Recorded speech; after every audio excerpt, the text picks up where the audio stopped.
Wouldn't an ICO be cool if it were also funny?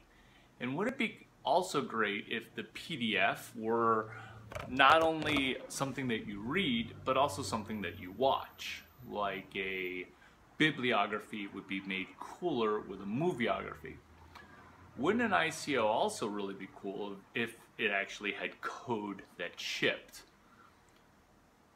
Wouldn't it also super be cool if it solved an existing real gaping hole of a problem? These are all things that my mind ruminates on and just thinks on because it's at play. Mind's at play. So here's the thought.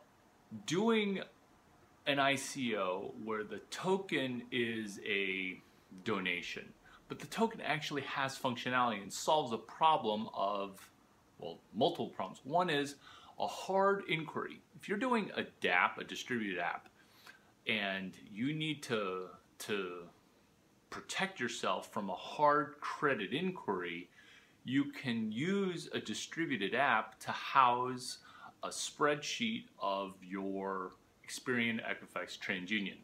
Why do you want to do this? In America, which is where the token would be issued and sold and utilized only in America, only open to US citizens. I don't know how I'm going to police that on IP addresses or guesstimates or a second stage investor, not investor, second stage donation, donee page. Only in America, where you're running people's credit and solving the problem of a hard inquiry when people loan shop. So when you're shopping for a loan and you want to get the best possible price, you're going to need to talk to multiple lenders. But when you're talking and applying at multiple lenders, your FICO score actually drops significantly, 10 to 50 points, usually right around 40 points. And when you're starting at just 650 credit score points, remember FICO's 250 to 850. If you're only starting with 650 credit score points and it drops 40 points, you're in a whole new level of category of heck. 7 layers of heck, 9 layers of heck, 9 levels of it. The inquiries would then be solved using a distributed app, which is actually launched live and working at twitter.com/650-283-8008. The way the DApp works is inside of how the ICO works. The way the distributed app works is a consumer comes in, loads up their Experian Equifax TransUnion on as a Brady Boo. Brady doesn't care about this. Brady's got plenty of puppy money. Loads it up as Experian Equifax TransUnion on their phone. That is not a hard inquiry, that is a consumer inquiry. A consumer inquiry is neutral. No information gets swapped. No inquiry happens. Credit score actually stays even. Consumer then goes to 5 to 20 dealerships or car loan lenders. And all those inquiries, all those test drives. Yeah, every time you test drive a car, someone's going to run your credit because they're in effect letting you borrow their car on a test drive. That's an inquiry. That's a credit score hit. So a consumer would have this on this sequence of Experian Equifax TransUnion on their phone, completely encrypted, and that's what they're paying $10 to participate in the donation to the Larry Chang ICO. Is you're paying 10 bucks to actually have your credit score rise because you're shopping for a loan and not having your credit score drop.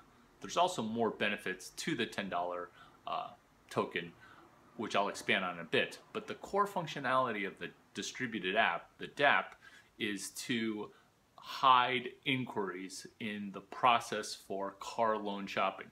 Of course it works for mortgages. Of course it also works for credit cards, Bank of America, SPG, Amex, which is a great credit product. If you're applying for it, it doesn't hurt your FICO score. It also solves a problem, this ICO. It also solves a problem of transactional costs actually are phenomenally high. A token is a glorified prepaid API, a prepaid application protocol interface. And the costs for this rise dramatically, especially if Bitcoin, or in this case Ethereum, rises. When the cost of the crypto doubles or triples, your transactional costs rise dramatically through the roof. So that's a problem that this ICO seeks to solve, is to not have to pay those massively huge transaction fees, which is why it's $10 to buy in on an ICO. The other problem that it solves is with consumers. It's a Tyler Durden form of issue. Tyler Durden, of course, is from Fight Club. And Tyler Durden's original goal was to blow up the 3 credit bureaus and start over, where he used dynamite, aka soap, with some other chemicals to create something that would blow up the credit bureaus down in Los Angeles. I don't know if blowing up your own apartment and blowing up your own, I don't think that's going to work.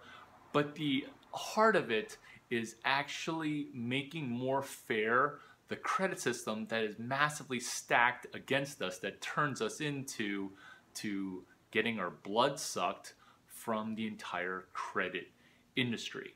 And the Tyler Durden form of his goals, all of his goals, without the split dissociative, without the destruction of dynamite, that's what this ICO seeks to solve, is doing all of what Tyler Durden wants to do without split dissociating. Well, okay, maybe a little bit of split dissociating, but definitely no dynamites required, because we're using crypto and an ICO to absolutely decimate and also work within. That's what's so great about, this is another solution, there's a problem, which is in America, all the laws are governed by the Fair Credit Reporting Act. All those laws were written in the 1970s. And yes, this ICO does absolutely pass the Howey test for, is this a security? It is not. It is a functionality and a donation. But the functionality helps you gain value. The donation actually has a return, has an ROI, which the I needs to have an asterisk because it's return on investment. There's no expectation of profit, but there is an expectation of service. So maybe I should just say return of work. That's supposed to be funny because it's proof of work. Maybe not funny. Maybe too complicated. The other person who's a fictitious person who I very much trust and have a kindred with is Mr. Robot. Okay, when Elliot wants to completely hack and do an e-coin, yet blow up the system of assets and debts, this absolutely works within the Mr. Robot, hashtag Mr. Robot goal. And I'm at season 2 right now, where his goal is to make more level all of the student debt that's out there, all of the debt that's just crushing people. Right, Brady Boo? Brady cares. I hope you care too.